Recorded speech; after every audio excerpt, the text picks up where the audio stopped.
नमस्कार, the voice TV में आपका स्वागत है। देश और दुनिया की तमाम खबरों के साथ मैं ऋतु एक बार फिर से आप सभी के सामने पेश हो चुकी हूँ। तो चलिए खबरों का सिलसिला शुरू करते हैं।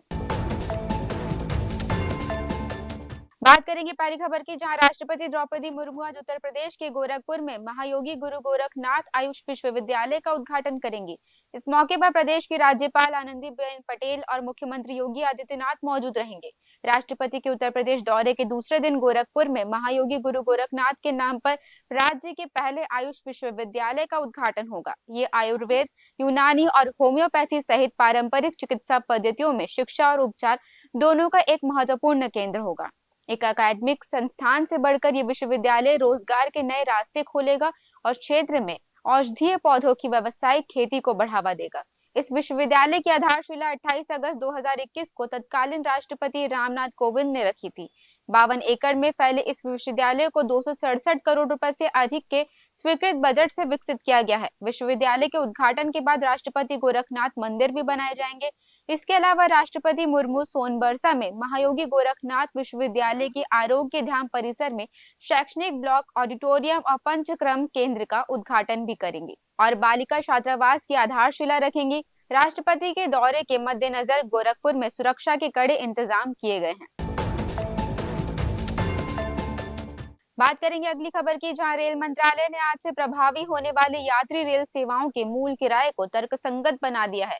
गैर एसी मेल और एक्सप्रेस ट्रेनों के लिए ट्रेन किराए में मामूली रूप से 1 पैसा प्रति किलोमीटर और एसी श्रेणियों के लिए 2 पैसे प्रति किलोमीटर की वृद्धि की जाएगी। मंत्रालय ने कहा है कि उपनगरीय एकल यात्रा किराए और मासिक सीजन टिकटों में कोई वृद्धि नहीं की जाएगी।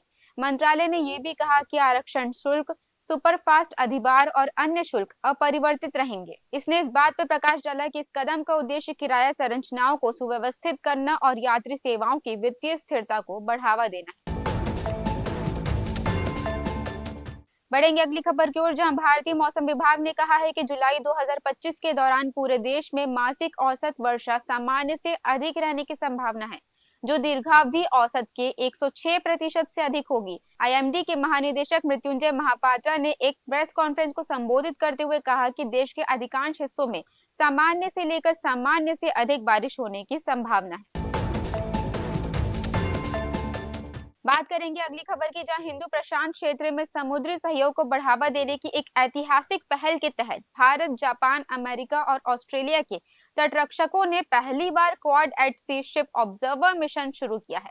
विल्मिंगटन घोषणा के तहत संचालित इस क्रॉस एम्बार्केशन मिशन में प्रत्येक देश से 2 अधिकारी, जिनमें महिला अधिकारी भी शामिल है, अमेरिकी तटरक्षक कटर स्ट्रैटन पर सवार है, जो वर्तमान में गुआम के लिए रवाना हो चुका है। यह अग्रणी मिशन क्वाड सदस्यों के बीच परिचालन समन्वय में एक महत्वपूर्ण कदम है, जिसका उद्देश्य क्षेत्र में संयुक्त तत्परता, डोमेन जागरूकता और अंतर संचालन को बढ़ावा देना है।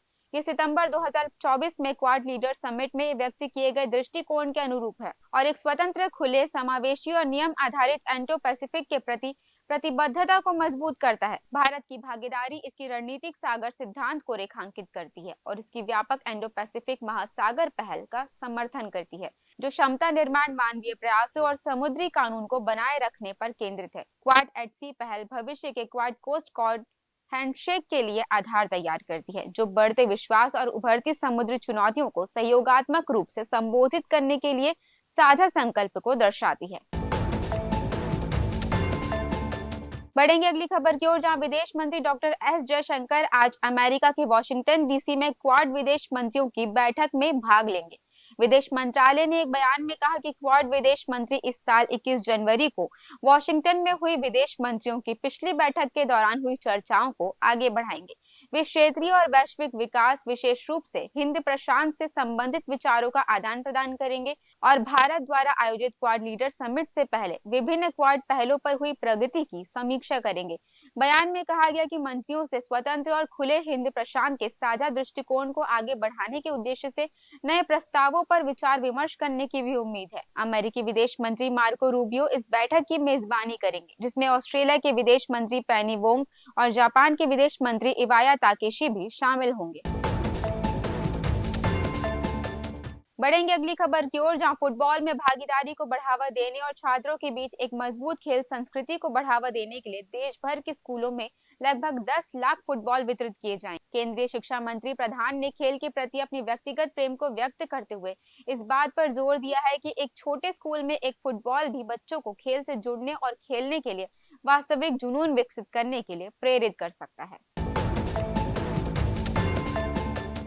फिलहाल इस वीडियो में इतना ही, फिर मिलेंगे नए वीडियो में नए दैनिक समाचारों के साथ। तब तक के लिए मुझे दीजिए इजाजत।